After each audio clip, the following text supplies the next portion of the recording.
Just sidechains and EQs, my friends, because when you use the right tools, it's easy to make music. And in today's video, I'm going to teach you guys how to make something like this. We're going to break down the theory of what you need to know in order to make something like this so that you can do it yourself. But the most important thing is that you're going to learn these techniques and you're going to be able to execute them in other genres of music so that you don't ride Animas. First thing we must talk about are the drums. The drums, there's no secret pill. It literally is sample selection. There is no like fancy plugin, no kick tweaker.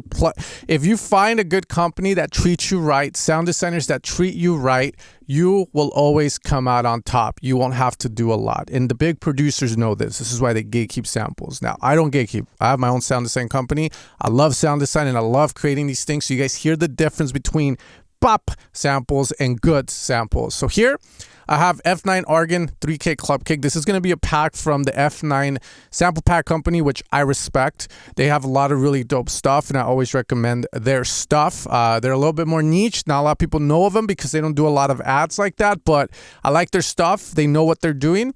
And we're going to be utilizing this kick. Now, when creating anything melodic techno, I always tell my students, keep the kicks short.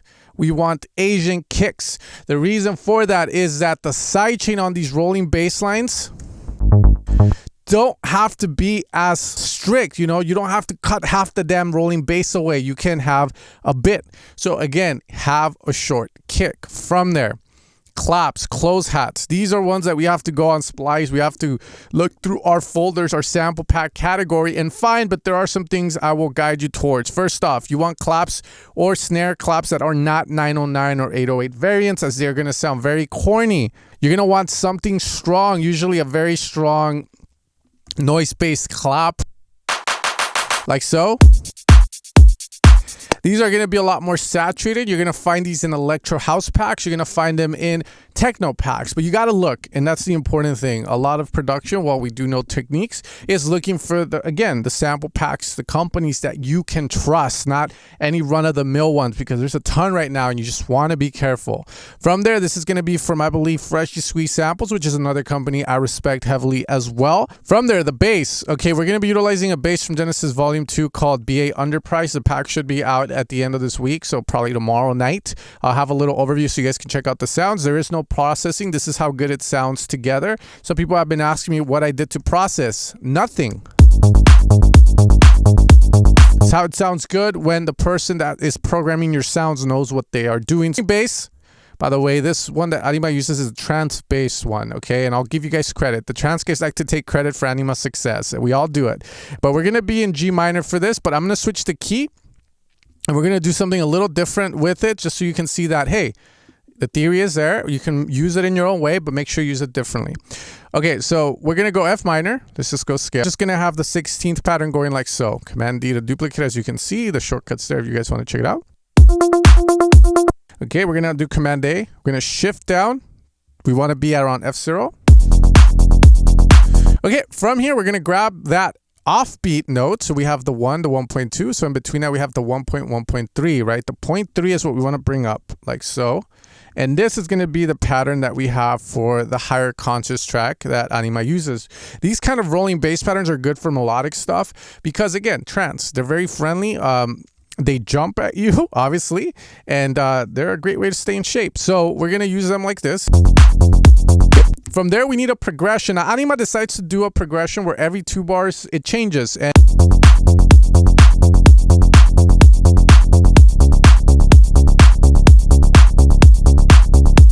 now, from there, the Anima melody, it's going to execute more trance techniques. These are called the trance gallops. So if I bring that top melody part down,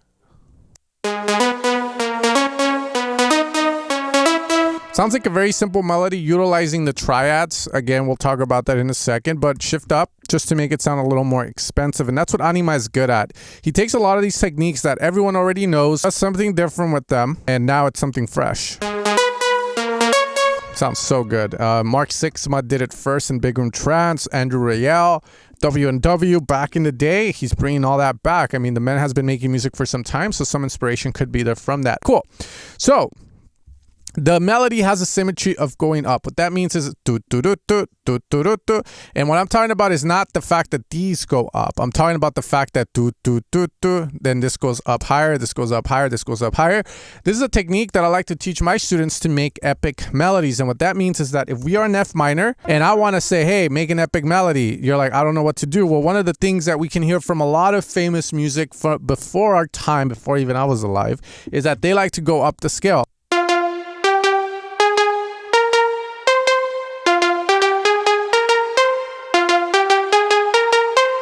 Okay, you probably heard that melody in millions of songs in various different formats, but it's the symmetry of going up. You can also do.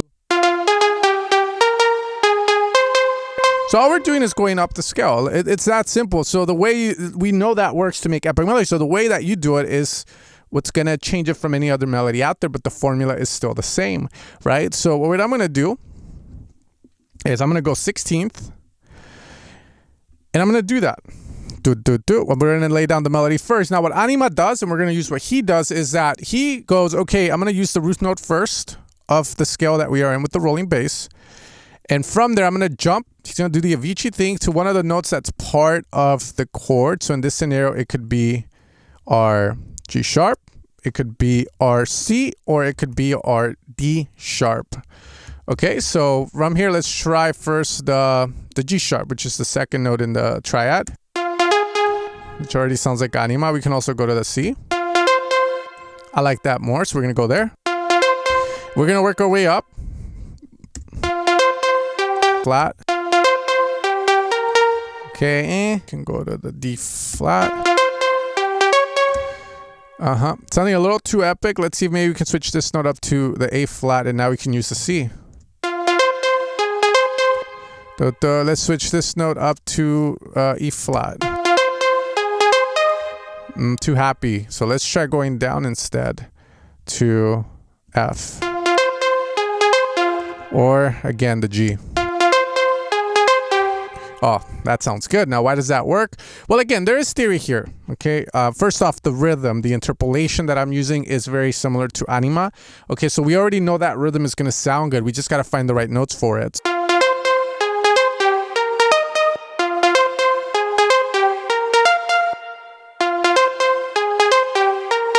This works, but not before this. So let's try going maybe to here. I'm going to work my way down to here. Oh, that's good. That's good. Okay, and let's just move this here because we are in the key of F. So this is going to sound odd. So now we got this.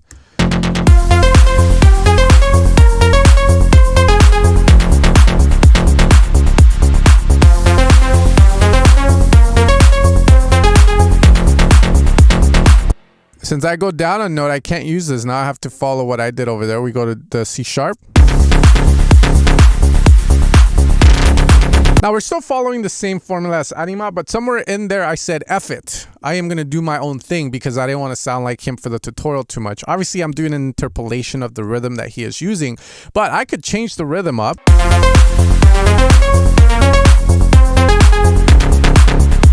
Now, what makes Anima really good is the fact that he does a lot of call and response. Essentially, what we're hearing here is the call of the melody, and then the response is this massive bass stab. Now, the one I'm using in this particular demo is from Genesis Volume 1, so that one's already out. It's called Explore Your Past, so it's one of the first packs that I made in this style of melodic techno. It's very fat. There's no post-processing. Everything is done under the hood of Serum because it allows for it. But the powerful thing about this guy is that, again, he's doing a rhythm to respond. That's good. And here you can either copy, but from here, let's see what we can do. Well, we'll do something different than he does. Let's just let the mind flow.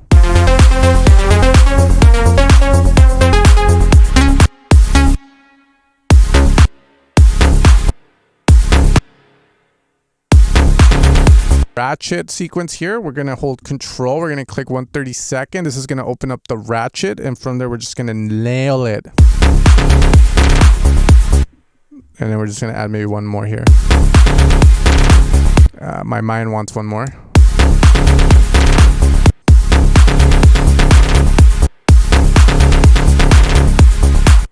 And there we go. So now we got this.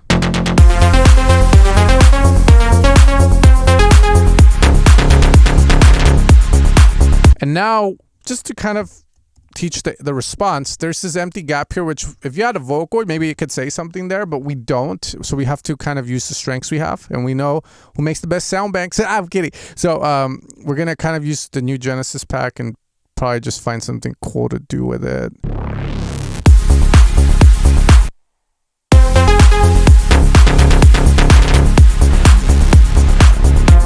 Oh yeah. Oh yeah, that's it. So let's go maybe like what? High D sharp? Yup. Let's continue the melody like a pre into the melody that's about to happen. So we'll go.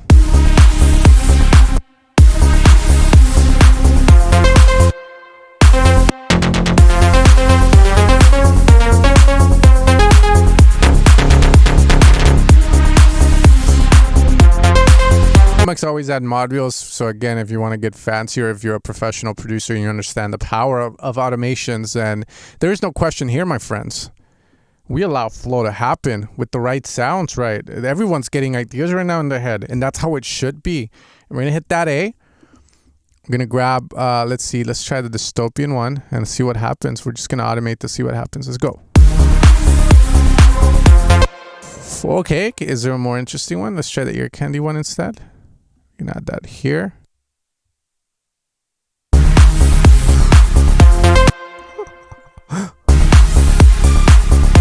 Oh.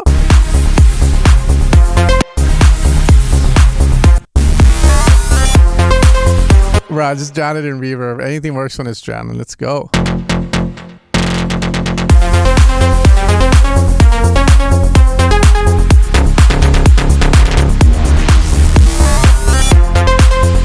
We sound good. There's no processing, right? We sound better than most right now.